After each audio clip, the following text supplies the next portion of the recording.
Les piliers de la prière, ses obligations et ses actions recommandées.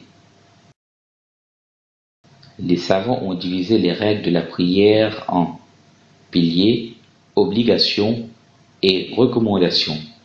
Les piliers sont l'intention, se tenir debout pendant les prières obligatoires pour celui qui le peut, le takbir de la sacralisation, la lecture de la Fatiha, l'inclinaison, se redresser de l'inclinaison, la prosternation sur les 7 membres, s'asseoir entre les 2 prosternations, s'asseoir pour le dernier tashahhud, la lecture du dernier tashahhud, la prière sur le prophète, paix et salutation d'Allah sur lui dans le dernier tashahhud, le taslim, la sérénité dans tous les piliers, respecter l'ordre dans l'accomplissement des piliers. Si quelqu'un délaisse quelque chose volontairement dans tout ce qui a été cité, sa prière est invalide et il doit la refaire. Quant à celui qui le délaisse involontairement, soit il se rappelle dans l'autre rakat qui suit, ou il doit refaire un rakat. Après avoir terminé cela, il accomplira la prosternation de l'oubli ou la prosternation de la distraction qui comprend 2 prosternations normales et ensuite il fait le salam. Ou il se rappelle avant qu'il arrive au même acte dans le rakat qui suivent, ou il doit alors retourner et reprendre là où il a oublié. Un exemple pour expliquer cela, si quelqu'un a oublié de s'incliner et a accompli la prosternation après avoir fini sa lecture en position debout, et s'il s'est rappelé de cela durant sa prosternation, il doit alors se relever aussitôt et s'incliner, puis se prosterner et terminer son unité et sa prière normalement.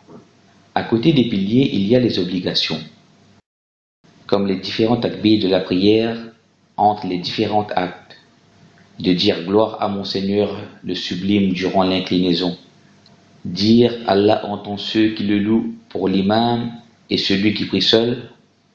Par contre, il n'est pas obligatoire pour celui qui suit l'imam. De dire notre Seigneur, à toi appartient la louange après s'être redressé de l'inclinaison, et de dire gloire à mon Seigneur le Très-Haut pendant la prosternation.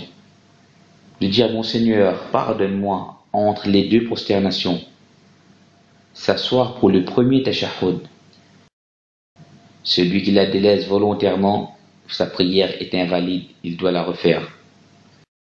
Celui qui la délaisse par oubli, sa prière est correcte, mais il doit accomplir les 2 prosternations de la distraction avant le taslim.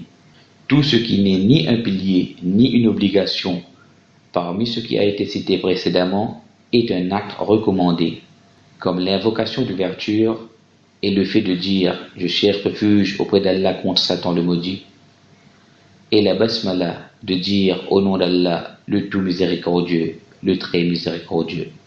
Le fait de répéter plus d'une fois les invocations durant l'inclinaison et la prosternation. La lecture de surah après la Fatiha et la levée de 2 mains lors des takbir de sacralisation. La pose de la main droite sur la main gauche dans la position debout, que ce soit avant l'inclinaison ou après, et le regard pointé en direction de l'endroit de la prosternation. Éloigner les mains du ventre et du côte lors de la prosternation. Et d'autres actions recommandées qui nuisent pas à celui qui le délaisse et n'a aucun besoin de la prosternation de la distraction. Si le prieur doute après sa prière, il ne faut pas prêter attention à ce genre de doute. Par contre, s'il doute pendant la prière, dans ce cas, il agit en fonction de ce vers quoi il penche, puis fait les 2 prosternations de la distraction après le salam.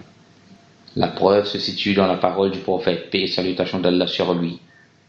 Si l'un d'entre vous a un doute dans sa prière, alors qu'il cherche ce qui est correct, puis qu'il fasse le salam, puis 2 prosternations.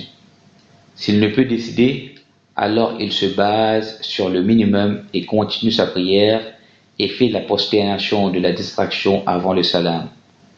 Exemple, quelqu'un prie le Zohr et doute à propos du rakat qu'il est en train de faire. S'agit-il de la 2e ou de la 3e? Il doit se baser sur le nombre le plus petit. à savoir sur 2. Puis termine sa prière et fait la prosternation de la distraction avant le salam. La preuve se trouve dans la parole du prophète, paix et salutation d'Allah sur lui.